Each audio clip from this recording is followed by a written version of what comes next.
गुजिया तुम्हें पसंद है ना बेटा, गर्मा गर्म छना रहा था। बहू सो रही है, जाती हूँ खाना बना लेती हूँ। जग जाएगी तो करने भी नहीं देगी। इसे भी तो सप्ताह में 1-2 दिन आराम चाहिए। हम लोगों का कितना ध्यान रखती है।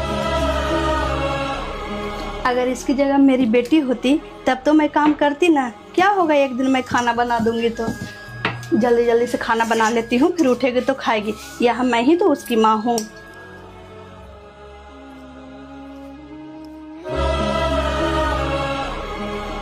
हे भगवान, इतनी लेट हो गई।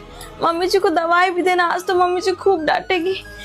टाइम का पता ही नहीं चला, इतनी लेट हो गई। जा रही हूँ किचन में, जल्दी से दाल चावल बना देती हूँ। मम्मी जी सॉरी, वो उठने में थोड़ा लेट हो गई, मुझे टाइम का पता नहीं चला। मम्मी जी सॉरी। बहू जब एक बेटी सोती है तो सब कहते हैं कि बहुत थक गई होगी इसलिए सो गई, काम भी बहुत ज्यादा करती है ना। लेकिन वही जब एक बहू सोती है तो सब कहने लगते हैं इसे तो सिर्फ सोने ही आता है, इसे काम करने थोड़े आता है। इसका माँ बाप का तो यही संस्कार है, तब तो बेटी को ऐसा संस्कार दिया। यहाँ पे संस्कार की बात आ जाती है। तुम इस घर को वंश दोगी, किसी को पिता बनने का सौभाग्य प्राप्त करवाओगे। तुम इस घर की बहू हो, मशीन नहीं। हम सबको बहू को बेटी मानना चाहिए, मशीन नहीं। तुम इस घर में किलकारियां दोगी, इसलिए हम सबको बहू को मशीन नहीं बेटी समझना चाहिए।